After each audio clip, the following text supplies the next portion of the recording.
अस्सलाम वालेकुम। Web languages को सीखने से पहले हमें वेबसाइट के बारे में पता होना बहुत ज़रूरी है कि वेबसाइट क्या होती है। सबसे पहले मैं आपको वेबसाइट के बारे में बताऊंगा कि वेबसाइट क्या होती है, इसकी कितनी टाइप्स होती हैं, और हम देखेंगे कि कौन सी टाइप आजकल सबसे ज़्यादा इस्तेमाल हो रही है। लेकिन इससे पहले अगर आप मेरे चैनल पर न्यू हैं तो आपसे रिक्वेस्ट है कि काइंडली इस वीडियो को लाइक करें, मेरे चैनल को सब्सक्राइब करें। सब्सक्राइब बटन के साथ बेल आइकन पर भी क्लिक करें ताकि मेरी आने वाली वीडियोस की नोटिफिकेशंस आप तक टाइम पर रिसीव हो सकें। तो चलें लेक्चर की तरफ बढ़ते हैं। वेबसाइट जो है वो असल में उसके अंदर डिफरेंट पेजेस पाए जाते हैं और उन पेजेस को हम वेब पेजेस का नाम देते हैं। अब जैसे कि आप लोगों ने देखा होगा कि डिफरेंट वेबसाइट्स के अंदर अगर आपने विज़िट करी होंगी वेबसाइट, तो उसमें होम पेज होता है, अबाउट पेज होता है, कॉन्टैक्टस होता है। और अगर ई कॉमर्स की वेबसाइट हैं जैसे कोई ऐड टू कार्ट वाली, तो उसके अंदर आपने नोटिस किया होगा कि उसमें शॉप का पेज होता है। उस शॉप पे आप क्लिक करते हैं तो उसके अंदर डिफरेंट प्रोडक्ट्स आपके सामने डिस्प्ले होती हैं। तो ये जो है ये सारे के सारे असल में ये पेजेस हैं। और वेबसाइट जो है वो पूरी की पूरी एक जब जब ही क्रिएट होती है जब उसके अंदर पेजेस जो है वो क्रिएट हों। तो ये चीज़ है। और दूसरा ये है कि अगर आपने ये चेक करना है कि आपने वेबसाइट क्या बनाई है तो आपके पास वेब ब्राउज़र होना ज़रूरी है वेबसाइट को चेक करने के लिए। तो उस वेब ब्राउज़र्स के अंदर जो सबसे फेमस जो वेब ब्राउज़र है वो है गूगल क्रोम। उसके बाद सफारी है, ओपरा है, इंटरनेट एक्सप्लोरर है। इसके बाद वेबएलडीबी जो है वो काफ़ी इस्तेमाल होता है, यूसी ब्राउज़र है, और भी डिफरेंट डिफरेंट काफ़ी जो है ब्राउज़र्स निकले हुए हैं, क्रोमियम है। तो ये सारी चीज़ें हैं। अब वेबसाइट जो है वो किस एडिटर पे हम बनाएं और वेबसाइट को बनाने के लिए हमें कौन सा एडिटर सही इस्तेमाल करना है, वो हम उस चीज़ के बारे में डिस्कस करते हैं। तो वेबसाइट जो है हम डिफरेंट एडिटर्स पे हम क्रिएट कर सकते हैं। जैसे कि इसमें मैंने अपनी स्लाइड के अंदर विजुअल कोड एडिटर रखा हुआ है, नोटपैड रखा हुआ है, नोटपैड प्लस प्लस, एटम और सबलाइन। तो हम जो अपने लेक्चर्स के अंदर इस्तेमाल करेंगे कोड एडिटर वो होगा विजुअल कोड एडिटर। ठीक है। ये काफ़ी अच्छा एडिटर है और इजी टू यूज़ भी है। इसके अंदर काफ़ी सारे क्या कहते हैं उसको, एड ऑन्स दिए हुए हैं। वो इंशाल्लाह उसके बारे में भी हम डिस्कस करेंगे अपनी वीडियोस के अंदर। तो आगे बढ़ते हैं। आगे क्या है वेबसाइट के कंटेंट्स। तो वेबसाइट के कंटेंट्स बेसिकली होता क्या है। कंटेंट को हम क्या कहते हैं, कंटेंट का मतलब ये है कि टेक्स्ट, इमेजेस, वीडियोस, ऑडियोज। तो इन सब से मिलके असल में हमारी जो वेबसाइट जो है वो कंटेंट डेवलप होता है। ठीक है। अब फाइल्स के अंदर क्या है, फाइल्स में हमारे पास एम एस वर्ड की फ़ाइल हो गई, और आपका लेवल अगर एम एस एक्सेस की फ़ाइल हो गई, और एक्सेल की फ़ाइल हो गई, या और भी दूसरी जो फॉर्मेट्स होते हैं, डॉट एस वी जी हो गया, आईसीओ की फ़ाइल होती है जो कि हमारा फेविकॉन होता है, जो कि आपने देखा होगा फेसबुक की अगर आपने इस्तेमाल करी है तो उसके ऊपर टैब के ऊपर फेसबुक लिखा हुआ होता है, उसके बराबर में एक छोटा सा आइकन बना हुआ होता है, वो असल में आपका फेविकॉन होता है। तो इंशाल्लाह ये सब ऐसा ऐसा चीज़ें जो है हम ये डिस्कस करते जाएंगे। वेबसाइट की सिर्फ दो टाइप्स पाई जाती हैं। पहली होती है स्टैटिक और दूसरी होती है डायनामिक। तो हम पहले स्टैटिक के बारे में देखेंगे कि स्टैटिक वेबसाइट क्या होती हैं, और फिर हम इसके बाद डायनामिक वेबसाइट पे मूव करेंगे। तो स्टैटिक वेबसाइट का मतलब क्या है। स्टैटिक वेबसाइट को कभी कभी हम फ्लैट पेज के नाम से भी जानते हैं। एक ऐसा पेज जिसके अंदर कुछ फिक्स्ड कंटेंट जो है वो लिखा गया हो। फिक्स्ड कंटेंट क्या है वो आगे इंशाल्लाह आपको बताता हूँ। तो स्टैटिक पेजेस जो हैं उनके जो पेजेस बनते हैं वो विदाउट डेटाबेस क्रिएट होते हैं। ठीक है। डेटाबेस क्या है ये एक अलग लेक्चर है, वो इंशाल्लाह आपको अगली वीडियोस, आने वाली वीडियोस में आपको मैं बताऊंगा। ठीक है। तो और स्टैटिक वेबसाइट्स के अंदर कोई भी फॉर्म फिलिंग नहीं होती, फॉर्म्स का कोई भी कॉन्सेप्ट इसमें नहीं पाया जाता, साइन अप नहीं होता, साइन इन का कोई ऑप्शन नहीं होता, और यानी टोटली कोई भी यूज़र की इंटरेक्शन इसके अंदर स्टैटिक वेबसाइट्स में नहीं पाई जाती। सिर्फ और सिर्फ जो पाई जाती हैं वो है सिर्फ कुछ इमेजेस, कुछ डेटा, और वो डेटा जो कि सिर्फ और सिर्फ वीडियो हो, ऑडियो हो, और या तो फिर कोई भी आपकी दूसरी फाइल्स हों। ठीक है। और स्टडी वेबसाइट जो हैं वो purely HTML language, JavaScript language, CSS, इन सब लैंग्वेजेस पे लिख के जो है ये वेबसाइट्स बनती हैं। अब स्टैटिक वेबसाइट्स को जब हम एक्सेस करते हैं तो उस पर क्या होता है कि सर्वर जो है रिक्वेस्ट को रिसीव करता है वेब पेज से, और फिर उसके बाद वो रिस्पॉन्स बैक करता है क्लाइंट को, यानी हम। तो इसके अंदर कोई भी एडिशनल प्रोसेस नहीं पाया जाता। यानी कि एडिशनल प्रोसेस से मुराद ये है कि जैसे यूज़र साइन इन करने से पहले वो जो है फॉर्म फिल करता है, फॉर्म के अंदर हमारी यूज़र नेम होता है, पासवर्ड पाया जाता है। तो यूज़र नेम और पासवर्ड जब वो फिल कर देता है, सबमिट करता है, तो वो फिर रिक्वेस्ट भेजता है सर्वर पे। ठीक है। और फिर वो सर्वर से वापसी उस रिक्वेस्ट को रिस्पॉन्स करता है वापसी क्लाइंट पे, यानी हम पे। ठीक है। तो इस तरह के कोई प्रोसेस इसमें स्टैटिक वेबसाइट्स में पाया नहीं जाता। सिर्फ और सिर्फ इसमें क्या होता है कि ये यूआरएल है, आपने यूआरएल टाइप किया वेब ब्राउज़र पे, एंटर किया और आपके सामने पेज आ गया, एक फ्लैट पेज आ गया, एक फिक्स कंटेंट के साथ, जो ओवर हमने अभी डिस्कस किया। तो ये जो है ये होती है हमारी स्टैटिक वेबसाइट। और स्टैटिक वेबसाइट जो है वो उसका कंटेंट हमेशा सेम रहता है जब तक कि हम उसके अंदर मैनुअली चेंज ना कर दें। तो अब जिस तरह से हर चीज़ की कुछ एडवांटेजेस होते हैं और कुछ डिसएडवांटेजेस होते हैं, तो पहले एडवांटेजेस के बारे में देख लेते हैं। तो स्टैटिक वेबसाइट जो है वो बहुत जल्दी बन जाती हैं, मतलब ये कि इसको बनाना बहुत आसान होता है, कोई कॉम्प्लेक्सिटी की लॉजिक्स नहीं पाई जाती इसके अंदर, कोई साइन इन नहीं है, कोई जैसे ई कॉमर्स के कोई सिनारियो इसमें नहीं हो रहा होता। तो ये सारे इसके एडवांटेजेस हैं। और दूसरा ये है कि चीप टू डेवलप, यानी इस टाइप की वेबसाइट बनवाने में ज़्यादा चार्जेस भी नहीं लगते हैं, क्योंकि इन साइट्स का कंटेंट तकरीबन काफ़ी कम होता है। डिसएडवांटेजेस में हमारे पास क्या चीज़ है? डिसएडवांटेजेस में कंटेंट कैन बिकम स्टैग्नेंट, यानी कि हमारा जो कंटेंट है वो एक तरह से बोर होना शुरू हो जाता है। कि मतलब ये जैसे कि अगर आपने कोई स्टैटिक वेबसाइट बनाई है तो उसके अंदर आपने जब कंटेंट एक दफ़ा डाल दिया, तो वो कंटेंट जब तक चेंज नहीं होगा, जब तक कि आप कोड में जाके उसको मैनुअली चेंज नहीं करेंगे। सही। तो जैसे फेसबुक है, अब फेसबुक क्यों इतनी इंटरेक्टिव है, क्यों अट्रैक्टिव है वो? क्योंकि उसके अंदर content time to time change होता रहता है, तो यूज़र उससे स्टैग्नेंट नहीं होता, उससे यूज़र भागता नहीं है। ठीक है। तो और इसकी डिसएडवांटेजेस में एक और है कि requires web development expertise to update.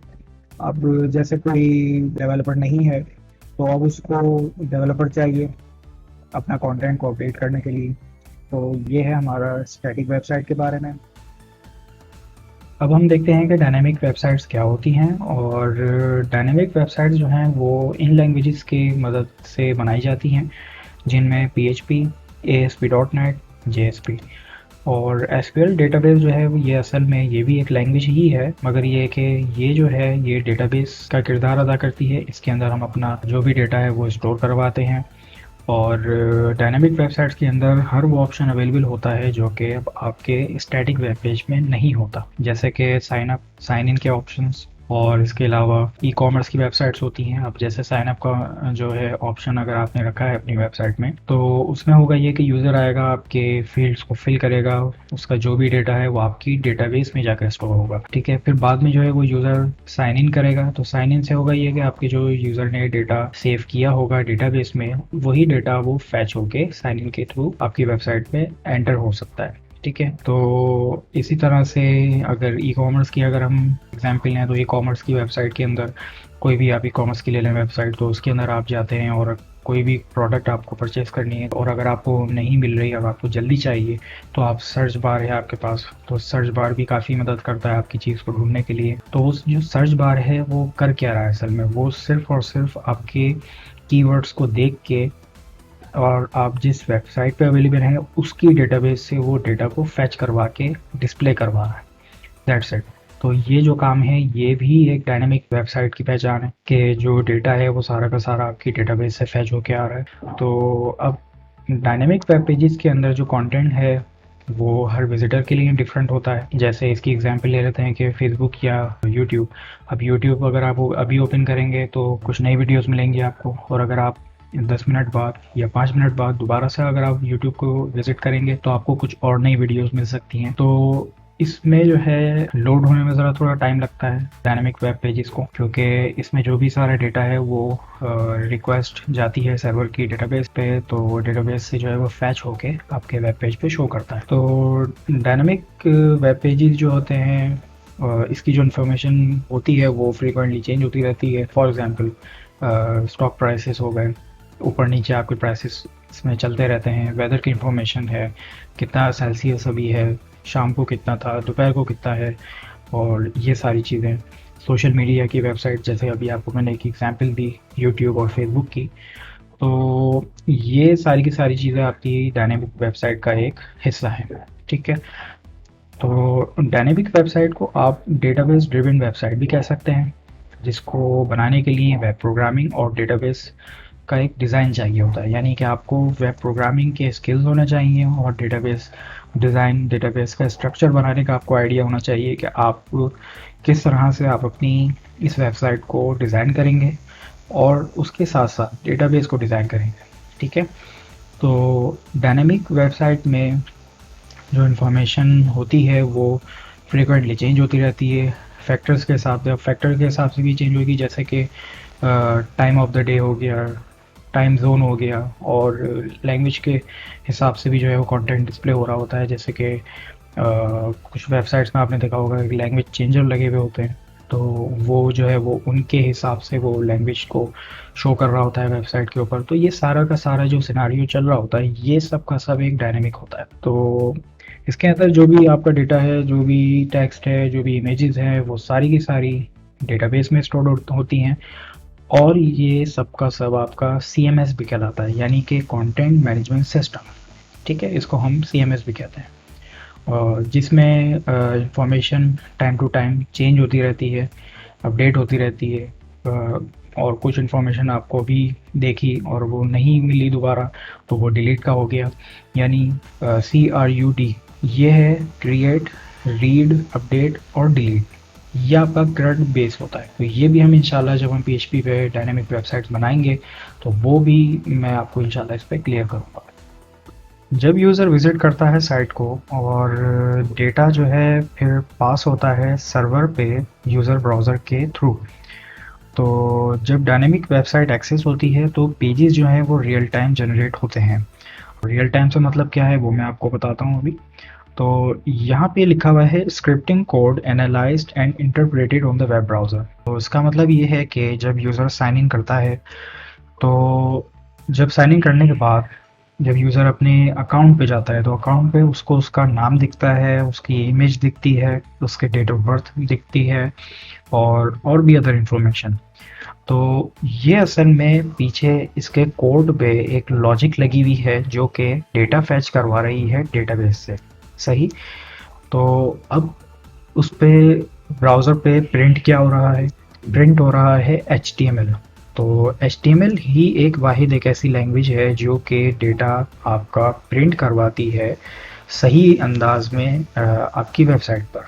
तो इसका मतलब क्या है कि आपके लिए भी बहुत बेहतरीन चीज़ है, और दूसरा ये कि आपके विजिटर के लिए भी बहुत बेहतरीन चीज़ है ये।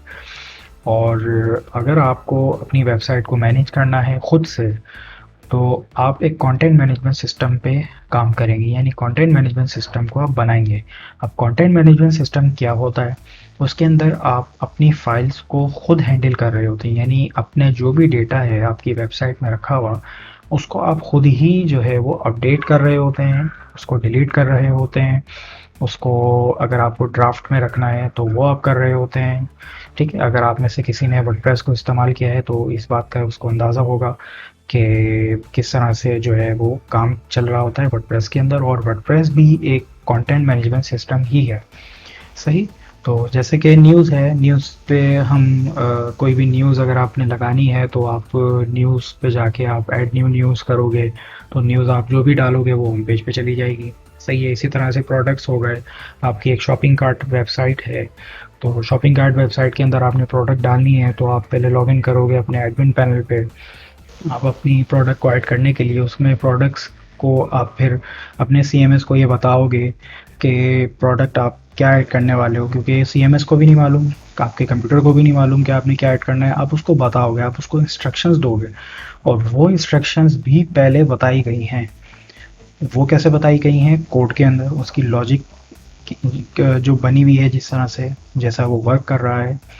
तो आपने अपने प्रोडक्ट का नाम लिखा, प्रोडक्ट की डिस्क्रिप्शन डाली, प्रोडक्ट की इमेज डाली, ठीक है।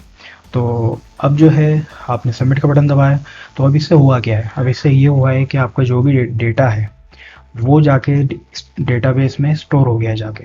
अब वेबसाइट को नहीं पता कि वो जो है वो प्रोडक्ट बेस्ड वेबसाइट है, यानी कि आपकी जो वेबसाइट है वो ई-कॉमर्स बेस्ड है। वेबसाइट को बिल्कुल नहीं मालूम, क्योंकि वेबसाइट को जो है बस सिर्फ और सिर्फ क्या चीज़ देखती है? लॉजिक्स को देखती है आपकी, कि आपने लॉजिक्स क्या डेवलप करे हुए हैं। तो उन्हीं लॉजिक्स को देखते हुए वो अपना काम कर रही होती है। तो ये है मतलब आपकी डायनेमिक वेबसाइट्स का। तो जिस तरह से स्टैटिक वेबसाइट के एडवांटेजेस और डिसएडवांटेजेस होते हैं, इसी तरह से आपके डायनेमिक वेबसाइट के भी डिसएडवांटेजेस पाए जाते हैं। तो एडवांटेजेस की पहले बात कर लेते हैं। तो इसके अंदर एडवांटेज ये होता है कि आपको अपडेट करने की कोई फ़िक्र ही नहीं है। आपने बस कोई डेटा मतलब ये कि अपने एडमिन पैनल को ओपन किया, आपको प्रोडक्ट का नाम चेंज करना है, आपने उस प्रोडक्ट पे क्लिक किया, उसको एडिट किया, आपने फटाफट जो है उसका नाम चेंज कर दिया। और इसके अंदर काफ़ी सारी फंक्शनैलिटीज़ अवेलेबल होती हैं। सही जैसे कि ई-कॉमर्स की जो है, जैसे अभी मैंने आपको ये एग्जांपल दी थी, तो उसके अंदर काफ़ी सारी चीज़ें अवेलेबल हैं, इमेजेस अपलोड करने का, ये सारी चीज़ें। और जो भी आपने चेंजेस करी हैं वो ड्रॉबैक करेगा वेबसाइट पे, यानी वो फ़ौरन से रिफ्लेक्ट कर जाएगा आपकी वेबसाइट पे। और वो क्यों कर रहा है? वो जो है डेटा जो भी आप अपडेट करोगे वो जा रहा है डेटाबेस में, और होम पेज पे वो डेटा फैच हो रहा है, ठीक है। और डायनामिक कंटेंट जो है वो आपके सर्च इंजन्स पे भी हेल्प करता है। मैं एसईओ की डिटेल में नहीं जा रहा, एसईओ भी एक तरह से एक बहुत बड़ी फील्ड है। तो मैं सिर्फ इतना बता रहा हूँ कि डायनामिक कंटेंट जो है वो हेल्प करता है सर्च इंजन्स को आपकी वेबसाइट को इंडेक्स करने में, ठीक है। और डिसएडवांटेजेस में आपकी डायनामिक वेबसाइट का ये है कि ये ज़रा थोड़े महंगे होते हैं, क्योंकि इसमें जो फंक्शनैलिटीज़ जो बनती हैं और इसमें जो डेवलप होती हैं चीज़ें, वो ज़रा थोड़ी आपको कॉस्टली पड़ सकती हैं। और इसकी जो परफॉर्मेंस है वो ज़रा थोड़ी कम होती है स्टैटिक साइट से, ठीक है। हम परफॉर्मेंस को बढ़ा भी सकते हैं, हम परफॉर्मेंस को इन्हांस कर भी सकते हैं, उसकी कुछ टिप्स एंड ट्रिक्स होती हैं। तो वो भी इंशाल्लाह मैं आपको आगे आने वाली वीडियोस में आगाह करूँगा उस हवाले से। अब हम देख लेते हैं कि डिफरेंस क्या है स्टैटिक और डायनेमिक वेबसाइट्स के अंदर। स्टैटिक वेबसाइट में जो पेजेस होते हैं वो हमेशा से सेम ही रहते हैं, जब तक कि कोई भी हम उसमें मैनुअली चेंज ना कर दें। और डायनामिक वेबसाइट की बात कर लेते हैं। तो डायनामिक वेबसाइट के अंदर जो भी डेटा है, जो भी कंटेंट उसके अंदर एडिट हुआ है, वो टाइम टू टाइम अपडेट होता रहता है। और क्योंकि जो भी हम अपने CMS के अंदर जैसा कि मैंने आपको बताया था पिछले स्लाइड्स के अंदर, तो हम जो भी अपने कंटेंट मैनेजमेंट सिस्टम में हम अपना डेटा अपडेट करते रहेंगे, तो वो साथ के साथ आपकी वेबसाइट पे, आपके फ्रंट एंड पर वो रिफ्लेक्ट होता रहेगा। सही। और सेकंड पॉइंट में है कि आपका जो डेटा है स्टैटिक वेबसाइट का, वो चेंज कभी कभी होता है, यानी कि हम जब उसके अंदर चेंज करेंगे कोड में जाके मैनुअली, तब वो जाके चेंज होगा, अदरवाइज़ वो हमेशा वैसे ही रहेगा जैसे आपने उसको छोड़ा है। और अगर हम डायनामिक की बात कर लेते हैं, तो डायनामिक वेबसाइट के अंदर डेटा जो है वो चेंज होता रहता है फ्रीक्वेंटली। सही। जैसा कि आप प्रोडक्ट कोई आपको अगर ऐड करनी है, तो वो फिर प्रोडक्ट आपने जो भी ऐड करी है, तो वो डेटा आपने चेंज किया उसके अंदर, और उस डेटा का जो भी डिस्क्रिप्शन है अगर आपने डाली है, तो वो डेटा की डिस्क्रिप्शन भी आपने चेंज करी। सही। तो ये है आपके डायनामिक का। इसके बाद जो थर्ड पॉइंट है उसके अंदर स्टैटिक वेब पेजेस जो हैं वो लोडिंग टाइम जो होता है इनका वो ज़रा थोड़ा कम होता है, क्योंकि इसके अंदर जो डेटा है वो थोड़ा पाया जाता है। और अगर डायनामिक की अगर हम बात करते हैं, तो डायनामिक के अंदर जो डेटा है वो ज़्यादा होने की वजह से जो वेब पेजेस डायनामिक बने हुए होते हैं वो ज़रा थोड़ा टाइम लगाते हैं वेबसाइट पे रेंडर होने के लिए। तो इसके बाद फिर स्टैटिक वेबसाइट जो होती हैं, वो ज़रा थोड़ी आसान होती हैं। इसके जो भी क्योंकि इसमें कोई लॉजिक्स नहीं पाए जाती हैं और सारा जो डेटा है वो सारा फिक्स्ड कंटेंट होता है, तो इस वजह से। और अगर हम डायनेमिक की बात करते हैं तो डायनेमिक वेबसाइट जो होती हैं उनका जो डेटा है वो ज़रा, उनकी जो लॉजिक्स हैं वो ज़रा थोड़ी कॉम्प्लिकेटेड होती हैं। क्योंकि अगर हम सिर्फ ई कॉमर्स की बात कर लेते हैं तो उसके अंदर हम पहले यूज़र साइन अप और साइन इन का फंक्शनैलिटीज़ को हम रखेंगे। उसके बाद फिर जो उसकी इनर चीज़ें हैं जैसे कि प्रोडक्ट्स को ऐड करना, फिर प्रोडक्ट्स को डिस्प्ले करना, तो ये सारा हमें स्टेप्स को देखना पड़ता है डायनेमिक वेबसाइट को डेवलप करने में। और स्टैटिक वेबसाइट जो है इसके अंदर कोई डेटाबेस नहीं होती, और डायनेमिक वेबसाइट्स के अंदर डेटाबेस पाई जाती है, क्योंकि आपने जो भी सारा डेटा है वो सारा इसमें स्टोर करवाना है और फिर बाद में अपनी वेबसाइट पे कॉल भी करवाना है। स्टैटिक वेबसाइट जो है उसके अंदर कोई भी एप्लीकेशन प्रोग्राम्स नहीं होते, यानी कि डिफरेंट जो वेब एप्लीकेशंस होती हैं और उसके अंदर नहीं पाई जाती हैं स्टैटिक वेबसाइट में। और डायनेमिक वेबसाइट में हम डिफरेंट डिफरेंट वेब एप्लीकेशंस देखते हैं अपनी। अगर हम किसी भी साइट पे जाएं जैसे कि ऑनलाइन लोगो मेकर है, तो वो भी एक डायनेमिक वेबसाइट है। उसके अंदर आपको डिफरेंट डिज़ाइंस मिल जाते हैं लोगोस के हिसाब से, और फिर कोई भी डिज़ाइन आप सेलेक्ट कर लेते हैं और जो आपको पसंद आता है डिज़ाइन उसके हिसाब से आप उसकी कलरिंग और उस इमेजेस वगैरह उसमें डालनी है, ये आप उसको सेट कर सकते हैं। ठीक है, तो ये है आप वेब एप्लीकेशन।